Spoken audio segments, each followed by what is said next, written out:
When you are a young person, you are like a young creek and you meet many rocks, many obstacles and difficulties on your way. You hurry to get past these obstacles and get to the ocean, but as the creek moves down through the fields, it becomes larger and calmer and it can enjoy the reflection of the sky. You will arrive at the sea anyway, so enjoy the journey and the many beauties along the way. Taste every moment of your daily life.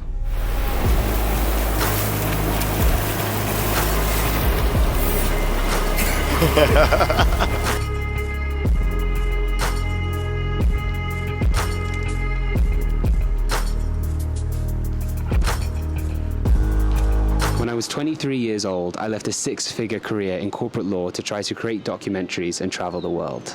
This is the video I would have wanted to watch when I was struggling with the decision of whether or not to quit law. A week ago, I sat down with one of my closest friends to talk about why I quit to become a broke, nomadic documentary filmmaker. Oh, a digital homeless person. Hi. Hello. I have no lease. This is some quick and not drawn to scale context on how you become a lawyer in the UK. Firstly, you do a 3-year undergraduate law degree. If you get good grades and you're lucky, a law firm will sponsor you to do the master's program, an LPC, for about a year.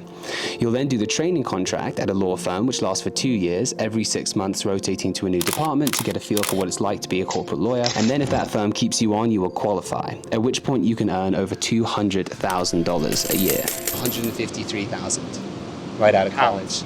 So over 200. At 20, I would have got it at 23, which is kind of nuts. Or you can quit.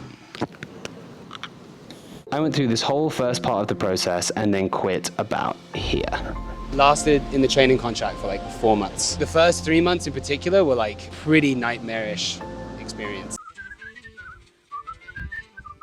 Then like the last month of the training contract was the best it could have possibly been. It suddenly became like Suits. It was like driving around in black cabs in London, going to different law firms, taking meetings. It was more that showed me that I really wanted to quit. And then like COVID hits, I go from like 6-figure corporate lawyer, nice flat in London, to unemployed living with my parents in rural England. And it's like, that's by far not the most like traumatic pandemic experience, but still like, I think I told you that day that my mom comes upstairs and she is just crying. And she like comes up to me. When I left the law firm, they gave me a chance to come back for the following 6 months. And she was like, you just have to take that job back. I think it was in that moment, like when you see your parent break down like that, I just felt something clicked. I just felt like completely calm. And I was just like, this is the way it has to go. It made me think much more about like, hello horse. Like what living an intentional life means. I was definitely hooked on like this drug of praise and deriving value from titles like lawyer and scholarship and valedictorian that I would like hold on to at the time, making me feel like I was someone that was worthwhile. But now I look back and it's like mostly just feels like arrogant and like narcissistic in a way. Firms take advantage of that whole, like a lot of people have a lot of horsepower, not much direction in which way they want to go. This whole like, again, accumulation of gold stars that firms can offer these individuals. It reminds me of what is the concept of work. You imagine like an agricultural society, like a farmer is going to say, I'm going to work my ass off during the harvesting seasons and then for the rest of the year I can really just like take a back seat, pursue other interests, pursue other hobbies. As you move away from agriculture, religion takes a less important role in society, Protestant Reformation kind of vibes. Work becomes more of a case of your identity and a case of your purpose for being on the planet. There's 3 main insecurities that I kind of wanted to tackle that came out of the decision to leave. I think the first one is like an identity insecurity. It comes out of doing a 180 out of a career. If you take like a graphical representation of like x-axis is time, y-axis is like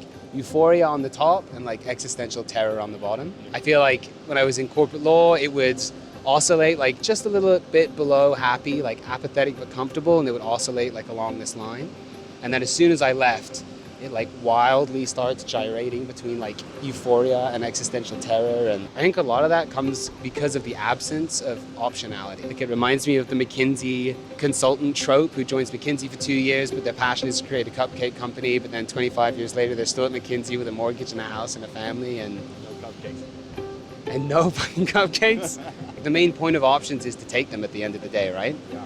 And then I guess you form your identity as you go along, trying on different hats. I mean, this speaks to your experience, right? There is big pressure at 23, 24 to have your shit figured out, especially for an insecure overachiever. If you are privileged enough to be given the kind of upbringing that affords you a lot of opportunities, you are going to feel guilty for not taking those opportunities at an early age. And I think it also comes from a place of like how, especially in the West, we identify people.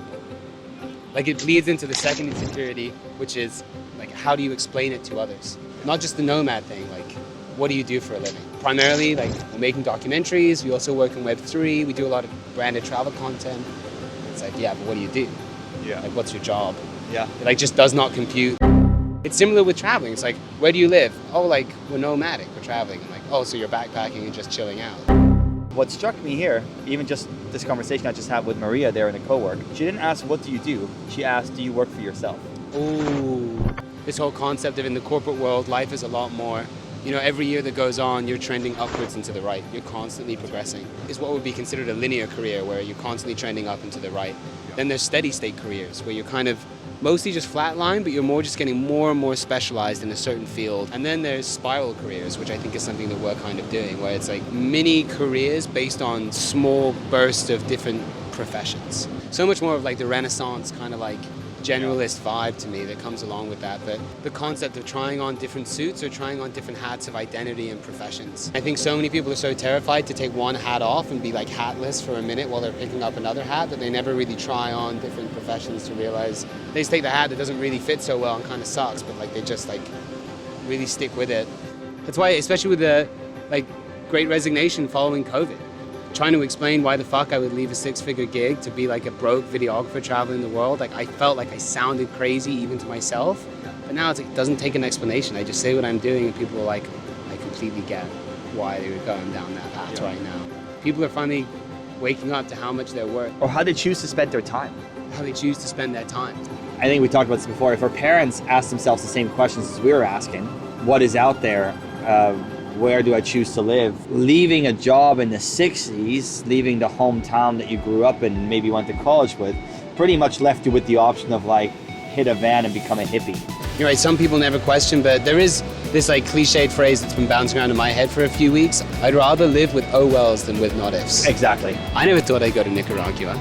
I hardly knew where Nicaragua was. Oh. And I thought Panama was an island, but... I thought Costa Rica was an island. Really? Yeah. Shit. Nope, it's not. You really want to go for it? I don't think about that. But then it's going to be a wet, but I'm not sure if it's wet. You just have to hang out for the rest of the day. Oh, bro. Let's do it. A view sunset. Oh.